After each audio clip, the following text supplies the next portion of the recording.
Hello there, namaskar, and welcome. I'm Dr. Stephen Landau. In Sanskrit, my name is Pashupati. It means he who controls the base propensities. I'm the chief trainer and director for the Shiva Dancing School of Yoga, which is a manifestation of the Ananda Marga Yoga Society. I've been asked to demonstrate a few of the asanas and procedures which may be of some help for you in battling any illness due to the coronavirus. As we know, the virus has proved to be a disaster for the world. At the same time, it has brought to us, to our senses, that we are actually human beings and fostering a sense of unity among the world. And we also need to take care of the plants and the animals and not eat the animals, and so that we can have a good convivial relationship. These are the lessons we have. Now, among the practices that may be of some benefit for you, the first one is called Bhujangasana. It's the cobra pose. It stretches the back and it expands the lungs, and it utilizes the nasal breathing, which is good for everybody. So here's what it looks like. You can do it 8 times for 8 seconds. And here I will recommend that anyone who has spinal problems, or anyone who has high blood pressure or stroke or difficulty with glaucoma or retinal problems, it would be best to discuss this with your doctor. Or if you like, you can contact me on WhatsApp, which would be +1 919 868 4729, or at my email, which would be yogidokta@gmail.com, which is yogidokta@gmail.com, because asanas are not to be taken lightly. They can cause injury, even though they can cause harm, and anything that causes harm can help, and anything that helps can harm. So be careful about doing this. Don't get hurt. Now, here's the Bhujangasana. You lie down on your belly, and you place your hands under your shoulders. In the beginning, you might have the hands here, and just inhale, look up, press down, and pull your spine. And hold that for 8 seconds. You can contract the buttocks and the legs to give more strengthening to the muscles. And then exhale and lie down. And we'll do that one more time. Breathing in, just looking up. Holding for 8 seconds. And then exhale. Now the full Bhujangasana is done. The toes are pointed. The palms are under the shoulders. And inhale and look up. And make sure you're doing it right. Shoulders are back. Looking up with the eyes open. And then exhale. Come on back down. And again, we inhale, breathing through the nose, coming up, shoulders are back, looking way up at the sky, arching the back. And then exhale, come down, very graceful like a snake. So you would do that, practice 3 or 4 times, and then build it up to 8 times over time. Now, the next asana is called actually is a pranayama. It's called Bhramari pranayama. This is fun to do. And so you sit in Siddhasana. My socks will make it easier to see my feet. You can sit in Bhujangasana like this, or Siddhasana like that, or if you like, full lotus. Either way. Don't strain your knees trying to get into full lotus. That's a gradual process.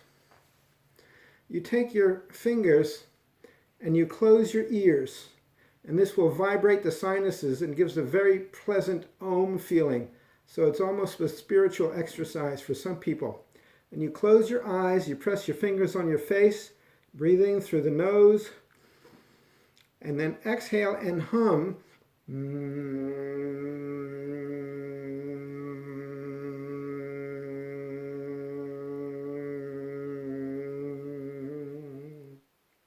Let's do that again. And by manipulating my tongue within my mouth and manipulating my jaw position, you get various echo chamber effects within your own skull. And it brings you deeper into a spiritual space, or at least a psycho-spiritual space. So breathing in, pressing the ears and closing with the doors of the ears, closing the mouth and the eyes, pressing the face, and go.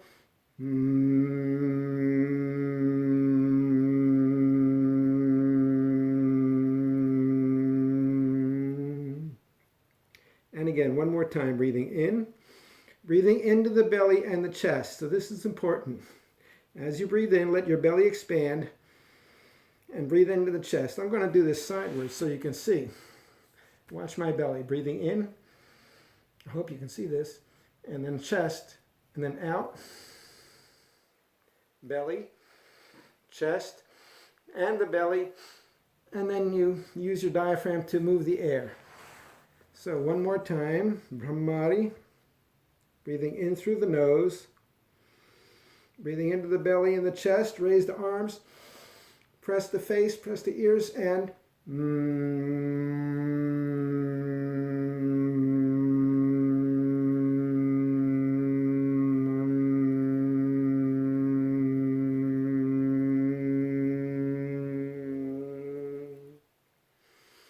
breathe and relax. And you can do that up to 8 times or so.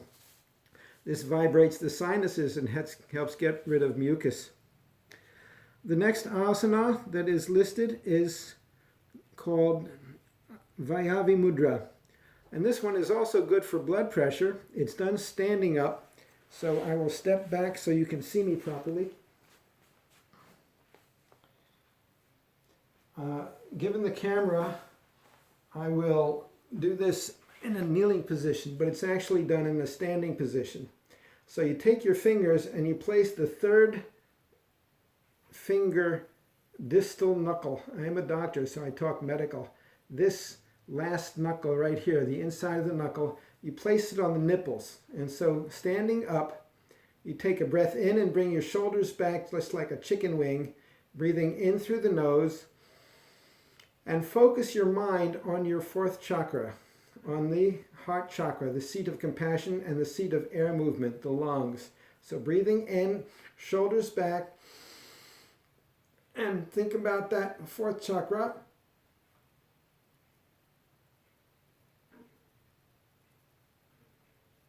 And pressing the nipples, and then you exhale, relax the shoulders, bring them forward. So let's do that again.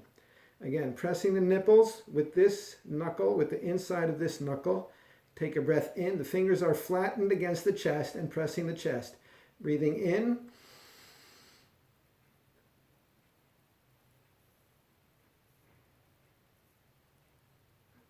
And then breathing out. Let's do that one more time. So you'll feel the energy flowing through your body. Breathing in. Again, the stomach and chest. Breathing in.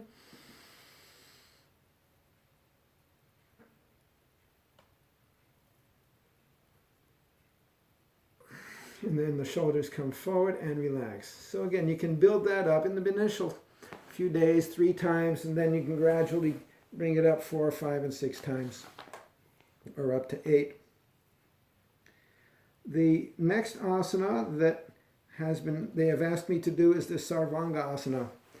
This asana is dangerous for people who have had stroke or high blood pressure, and also for people who have bad necks. Although it's good for some people who have bad necks. So it's bad for people with disc problems. People with arthritis problems may be better. So you have to take it slowly. I will teach it to you in pieces. When there's any question, it's best to get this taught by an acharya, by somebody who knows how to do this. So the going against the wall is the easiest way to start. And so you place your feet against the wall and get your buttocks close to the wall like this, and put your feet up and just raise yourself up a little bit. And then more, so that your chin is touching your chest.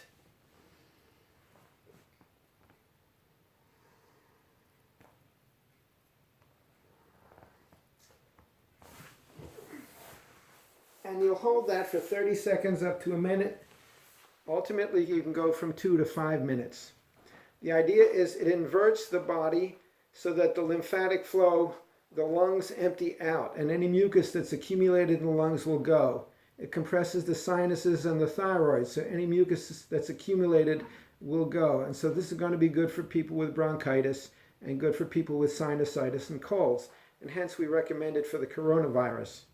This has not been proved scientifically. This is our thinking process based on a knowledge of the anatomy and the physiology. So when you finally are good enough, or if you're young enough and healthy enough and can do the Sarvangasana, then here's what it looks like. And I will take off my socks for this one.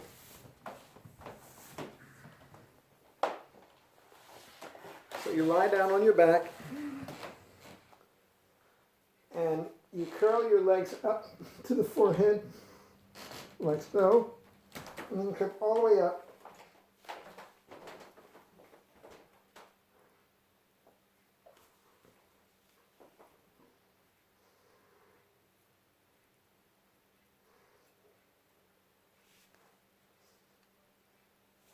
Keeping a straight spine.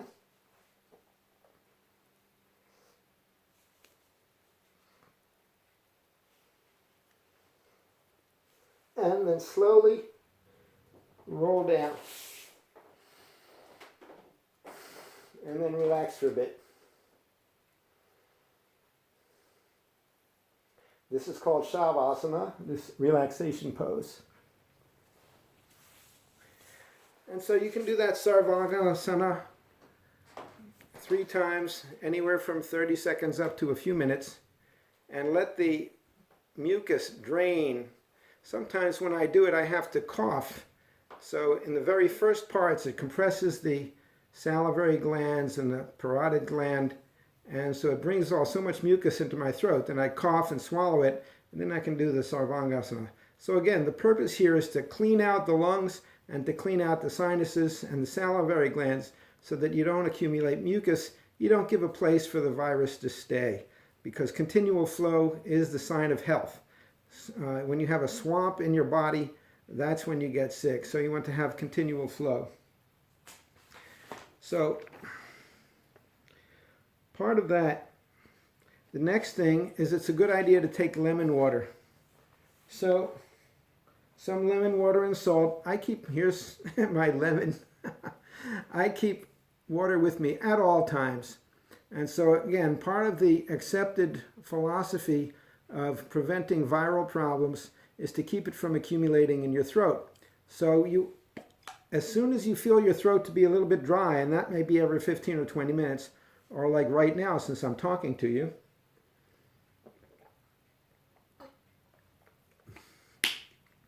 you wash it down. And then the stomach acid will usually destroy the virus. They're talking about killing the virus. Actually, it's not alive by itself. Its living depends on you and me and the animals with which it was first infected. The warm water is better, partly because it places less stress on the body.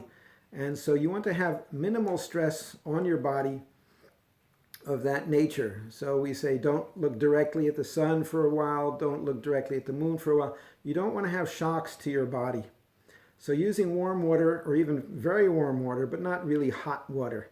And that will inactivate the virus, and also it keeps your body at a nice even keel. So we recommend lemon as a very good digestive aid, and some salt, which helps make it more physiologic and builds up your system, because you normally have some salt in your bloodstream. Again, I should mention I am a medical doctor, so this is partly based on my experience and partly what has been recommended for me to do. The next principle is what's called Nasapan. Nasapan is a way of cleansing out the nose. Some of you may be familiar with what's called a neti pot, which is a teapot that you pour water into your nose. Now, I don't carry one of these around all the time, but I do like to do the Nasapan. So you take some water. Now, normally I use cold water or tap water, but warm water in this case is better since we're talking about the virus prevention. You take the water and you just let it dribble back into your nose, and let it get down to your throat, and you spit it out. Or you can swallow it if you want to. You do that once, twice, or 3 times until the mucus is all gone. That's very helpful in preventing disease. It washes out the hairs and the mucus in the throat and in the nose. That way the virus does not accumulate. Whatever is there, you're always rinsing it out. So you decrease the burden that your body has to fight with its own immune system. The next principle is called dhauti.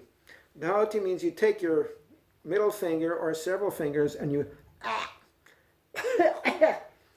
touch the back of your throat and you stimulate a gag reflex, which you just heard me do.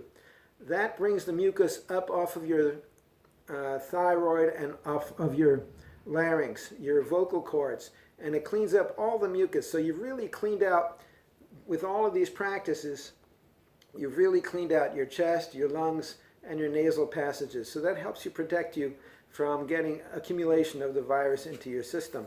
And it's just something we do. I do this on a very regular basis anyway. So the nasapan, the nasal bath, and the dhauti. And you make sure you do these. All of these practices need to be done on an empty stomach. Don't do yoga on a full stomach. You'll vomit and it'll upset your system. So empty stomach is best. Now, the next principle is called Vayapaka. So that means pervasive cleanliness. Sauca means cleanliness in Sanskrit. Vayapaka means all around.